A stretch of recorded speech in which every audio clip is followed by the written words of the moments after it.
down, power lines are down. Message of 290 characters follows.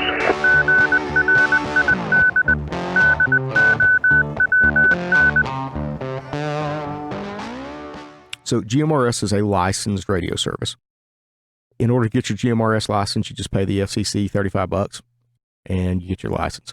Covers your family, okay? Got some good benefits there. Covers your family.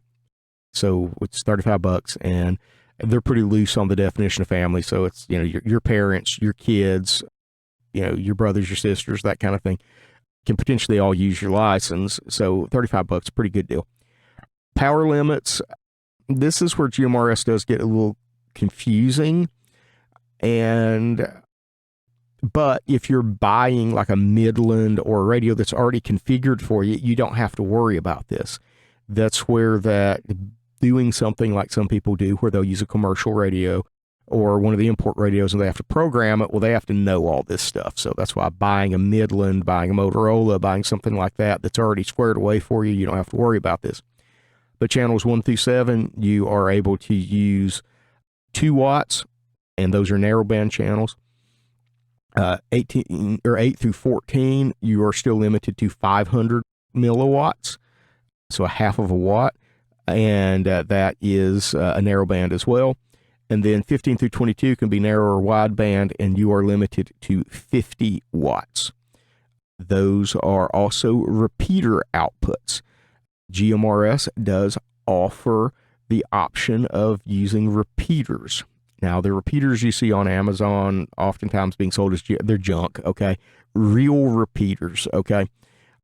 You can get, 50, 75 plus mile range out of GMRS radios using a repeater that is located on a mountaintop, where the mountaintop is already 1,000 feet above average terrain, and then the antenna is 100 or 200 feet above even the top of the mountain. Then you get range that is very, very far. That's where you get the benefit of GMRS and having the license. But again, kind of like a cell phone, you're depending on infrastructure in order to stretch that distance. But GMRS also offers the option of running mobile radios. If you're going to do that 50, 75 mile range with a repeater, you're going to end up needing a mobile radio, either a radio installed in your house or a radio installed in your vehicle, that kind of thing. And they can do up to 50 watts. So with 50 watts, it gives you more power, more range, and communications distance capability. Now, when we start talking about radio to radio, if all you're doing is buying handheld radios, you won't see a great deal of radio to radio difference between a GMRS and an FRS radio, because it's not the power output, it's physics and the earth that is the problem. It becomes a height problem, being very line of sight. Now with GMRS, again, you can have an external antenna and you can elevate that antenna. That gives you the ability to communicate further. As you go up, you can see farther. If you've ever climbed up a tree or worked on an aerial lift or stood on top of a tall building, you can see a lot farther than you can when you're on the ground. Radio works exactly the same way. So those are options. The other good thing about GMRS is, as a GMRS user, because you're also operating on channels that are shared with FRS, you can communicate with FRS users. Even though you have an outside antenna or a mobile mounted in your truck or that kind of thing, it allows you to interop with FRS users and potentially extend their effective range because of your elevation, talking radio to radio for those purposes. So GMRS may be the fit, especially for your family. It's very much designed to be, if you are trying to find a solution for communicating around town, if something happens and you need to communicate and get coordinated and get back home or those sorts of things, you can put a GMRS radio in your wife's car or your daughter's car or your kid's backpack or whatever, and they're able to use that, and they don't have to be a radio person. They just have to be able to use a radio, and that makes GMRS very straightforward and good for people who are not radio people, okay? All of these services are designed to be used as a communications tool as someone who's just using it, not necessarily as being a radio technician or a radio person. So we have to understand, what the people in our group are capable of. And that makes GMRS a great choice in a lot of circumstances, especially in disasters, natural disasters, those sorts of things, because it gives you that interop with FRS and just a lot of flexibility to that service. Definitely worth the $35 for 10 years. Okay.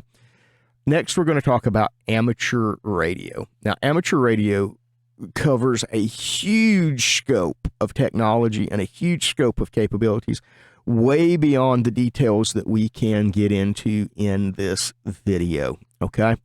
So, one of the things that, with amateur radio, no one other than the United States military or United States government really has any capabilities that match yours when you are an amateur radio operator.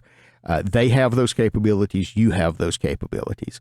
Even your local government typically cannot get access to a lot of the capabilities that you have in amateur radio for their internal use. They can use them to potentially communicate with the government, but they can't use it for internal use. So these are some of the very cool parts of amateur radio. We're going to get into the basis of amateur radio here in a few minutes, but there are a handful of radio bands in amateur radio that are line of sight. You can look at them here. We're not going to delve too much into that. And yes, I know 6 meters is kind of, depending on band conditions, can do different things. There's also a lot of non-line of sight bands, depending on other things going on and atmospheric conditions, whatnot. Again, not the purpose of this video. Between 160 and 10 meters. There's a lot of bands and different stuff in there that we can use to communicate over long distances. If you need to communicate, that from 0 to 1,000 miles away with no infrastructure, amateur radio can do that. But it does require a lot of skill on the operator's part to do that. It is not intended to be a turnkey system. It is not intended to be easy. It's intended to be a skill. Amateur radio equipment can vary price range because people oftentimes get sticker shock when they get into amateur radio, from a $35 Chinese handheld that really can't do much more without other people's infrastructure than a GMRS, FRS, or Murs radio that we talked about. Okay. If you're getting your amateur radio and the extent of what you're going to do is use your little handheld radio, okay, but understand that you've just not even quite dabbled your toe in the water. You're hovering your toe above the water thinking about it, okay? There are, amateur radios that, depending on your needs, what you're trying to do, your capabilities, your requirements, you can spend from, $35 to $20,000-$30,000 on radios. Huge variation in equipment and capabilities. I put the Baofeng UV5R on the list because I want to pause a minute to talk about that. We got any gun guys in the audience here? The Baofeng UV5R is like an old RG22 or a Lorcan semi-auto or something like that. They're the cheap thing that you hope and pray works once or twice and then gets thrown off a bridge.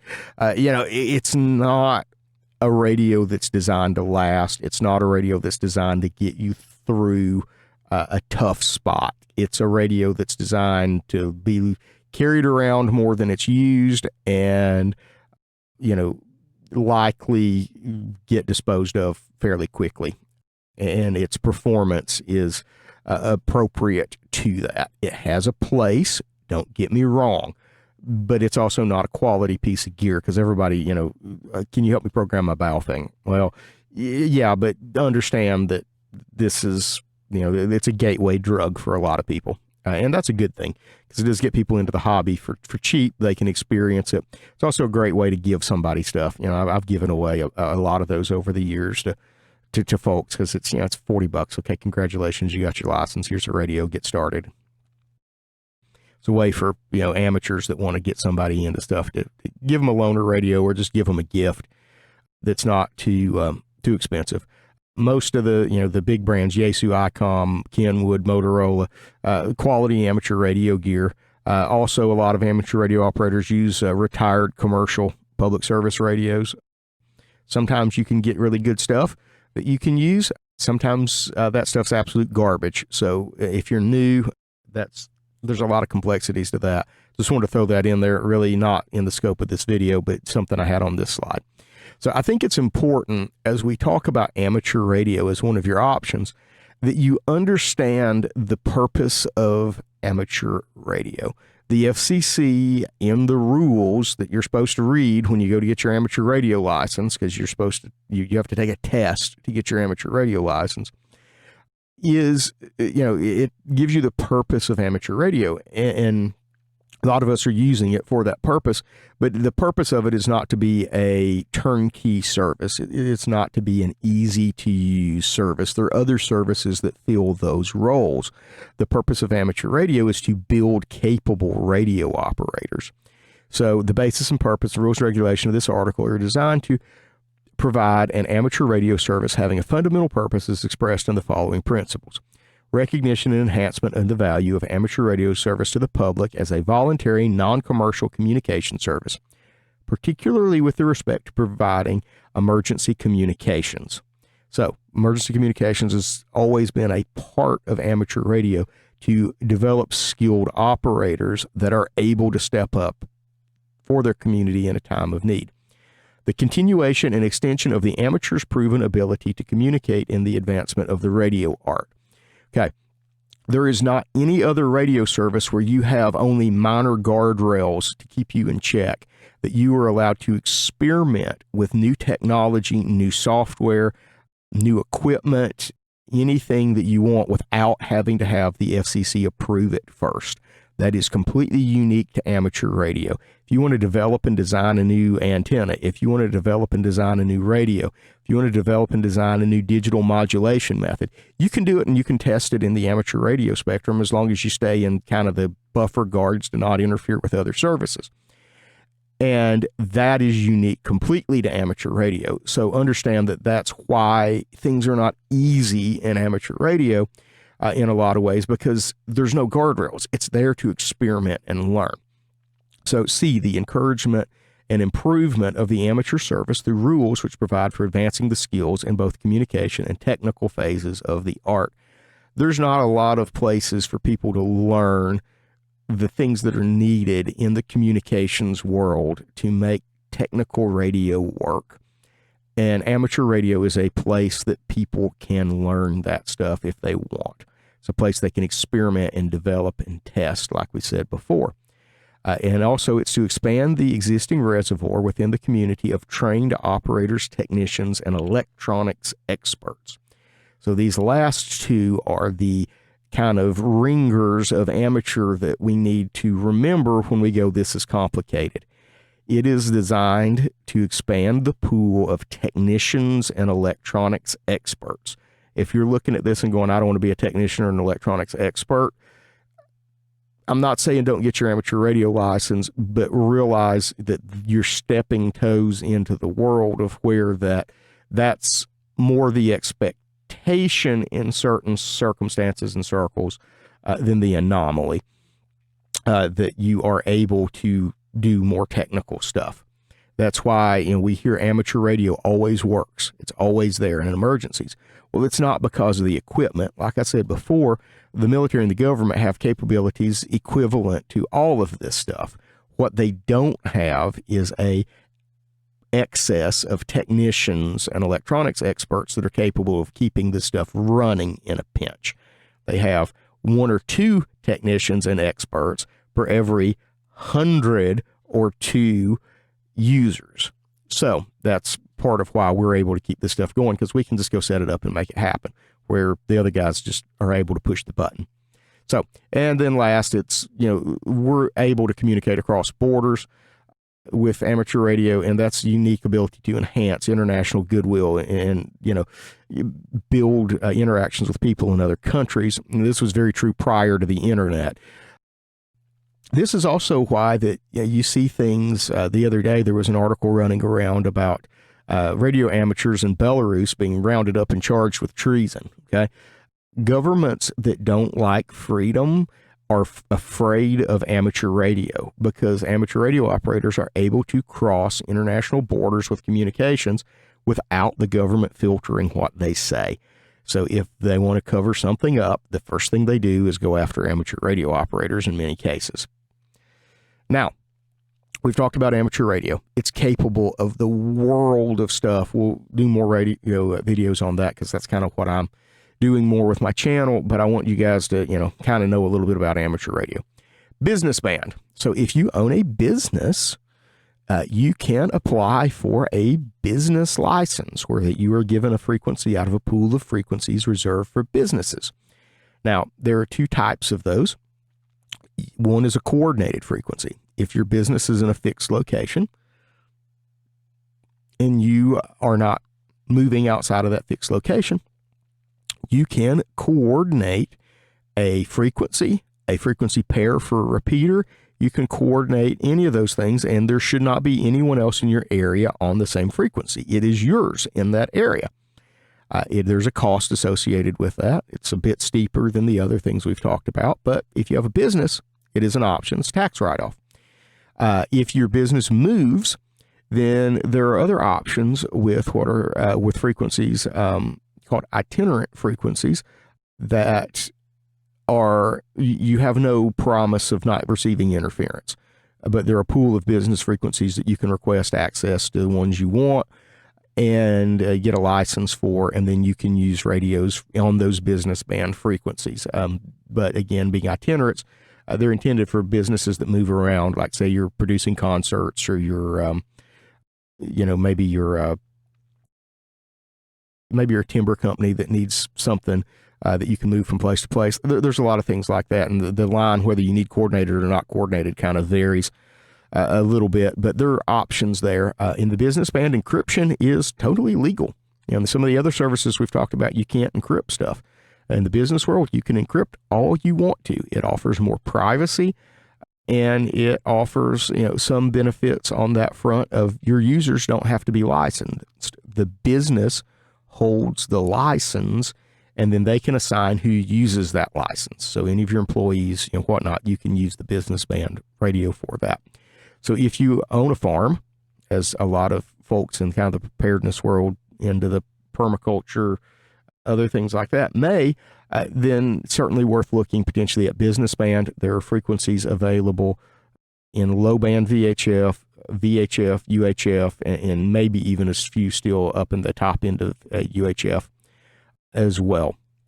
So there's some benefits for that. I'm not going to spend a ton of time on this because a lot of you probably aren't going to go that route, but it is there, and there's a lot of available spectrum that we just kind of went through there of places that you can operate with different needs. Okay, that's pretty much the end of this presentation and discussion on your radio options. So to summarize, you have CB, which has a bit better range than the other free services, but you're paying the penalty of oversized, comparatively, antennas and some other complexities there. MURS is like a good happy medium. Gives you ability to have external antennas. It's license free. Radios are a touch more expensive, but there's still a good group of options out there, and is really good for the covering that 1 to 2, maybe 5 mile range around right where you're at, as long as you're outside or have an antenna outside. FRS, again, it's better inside buildings. Obviously, you take a range penalty then. Still, you're going to get that couple mile range outside. Antennas are smaller, which, again, gives you more options for your range distance and elevation. So, again, MURS, FRS, same way there we just talked about. And then kind of last is the GMRS, where you do have to get a license. It covers your family, opens up the doors to repeaters and a lot greater range, and opens up options to external antennas, 50-watt radios, those sorts of things. So when you're trying to decide which radio do I get? Do I need license free? Do I need something that just my family's going to use that I can do an inexpensive license on?